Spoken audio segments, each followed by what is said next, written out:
مورخین لکھتے ہیں کہ مختار نے شہدائے کربلا کے قاتلوں کو چن چن کر ختم کر دیا جو عبرتناک طریقے سے اپنے انجام کو پہنچے۔ حضرت امام حسین رضی اللہ عنہ کے قاتل شمر ذی الجوشن کو عبد الرحمن نے ختم کیا۔ اس کا سر کاٹ کر مختار کے پاس روانہ کیا گیا۔ اس کے کٹے ہوئے سر کو دیکھ کر مختار نے سجدہ شکر ادا کیا اور حکم دیا کہ اس ناپاک سر کو مسجد کے سامنے لٹکا دیا جائے تاکہ دیکھنے والوں کے لیے موجب عبرت ہو۔ بادشاہ اس کے سر کو کھولتے ہوئے تیل میں جلا کر راکھ کیا گیا۔ یہ بدکار سارے واقعہ کربلا کا اہم مجرم تھا۔ اس طرح یہ خبیث اپنے انجام کو پہنچ گئے۔ جن 10 اشرار نے حضرت سیدنا امام حسین رضی اللہ عنہ کی شہادت کے بعد آپ کے تن مبارک کو گھوڑوں کی ٹاپوں سے روندا تھا، ان ظالموں کو زمین پر لٹا کر لوہے کی میخوں کے ذریعے زمین میں اوندا ٹھونک دیا گیا اور پھر بہت ہی قوی گھوڑوں کی ٹاپوں سے ان کے جسموں کو روندا گیا، جس سے ان ظالموں کے جسم ریزہ ریزہ ہو گئے اور وہ اپنے دردناک انجام کو پہنچ گئے۔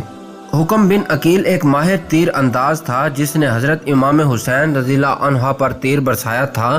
جب اس بدبخت سے بدلہ لیا گیا تو اس پر بے شمار تیر برسائے گئے۔ اسی طرح بجدل بن سلیم بدبخت نے حضرت امام عالی مقام کے دست مبارک سے انگوٹھی نکالی تھی۔ انگوٹھی نکل نہیں رہی تھی تو اس نے آپ کی انگلی کاٹ دی تھی۔ مختار نے اس کی پوری انگلیاں کٹوا دی، پھر اس کے بعد بدبخت کے پاؤں بھی کاٹے گئے۔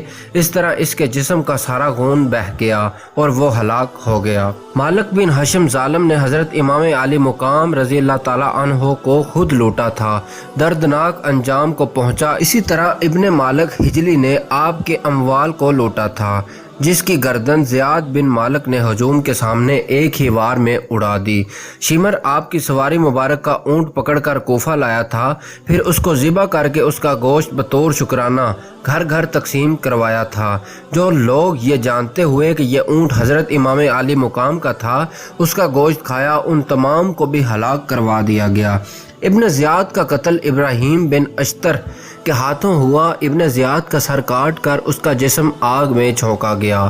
اس کے قتل کے بعد ابن مفروغ جو کہ معروف شاعر تھا، اس نے ابن زیاد کی مذمت میں اشعار لکھے جن کا خلاصہ اس طرح ہے کہ خداوند عالم نے اس خبیث بے اصل اور نسل کو اس کے اعمال کی سزا دی ہے اور اس کے قتل پر سارے لوگ خوش ہیں۔ ظالموں کی سزا اسی طرح ہوا کرتی ہے۔ جب حضرت امام علی مقام رضی اللہ عنہ میدان کربلا میں تنہا رہ گئے تھے اور آپ کا جسم مبارک زخموں سے چور چور ہو چکا تھا، یہاں تک کہ آپ کھڑے نہیں ہو پا رہے تھے، اس وقت سنان بن انس نے آپ کے سینہ مبارک پر نیزے سے وار کیا تھا جس سے آپ زمین پر گر پڑے تھے۔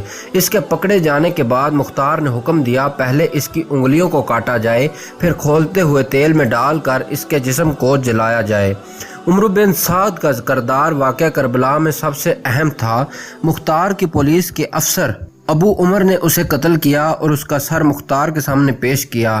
جب اس نجس سے سر مختار کے سامنے پیش کیا گیا تو اس وقت مختار کی مجلس میں عمرو بن سعد کا بیٹا بھی موجود تھا۔ مختار نے جلاد کو بلوا کر اس کے بیٹے کا سر تن سے جدا کروا دیا کیونکہ وہ بھی اپنے باپ کا شریک کار تھا۔ یعنی جن جن لوگوں نے میدان کربلا میں ظلم ڈھائے تھے سب کا انجام عبرتناک ہوا۔ یا تو وہ چن چن کر قتل کیے گئے یا پھر بچ جانے والے اندھے ہوئے۔ ابن کثیر طبرا اور ابن عصا کو ان ظالموں کے حالات و واقعات کو تفصیل سے بیان کیا گیا ہے۔ تو دوستو آج کی ویڈیو تھی یہیں تک۔ ویڈیو کیسی لگی لائک کر کے ہمیں ضرور آگاہ کیجیے گا اور ہمارے چینل کو لازمی سبسکرائب کریں اور ساتھ موجود بیل کے آئیکن کو بھی دبا دیجیے۔ میرا اور آپ کا اللہ نگہبان۔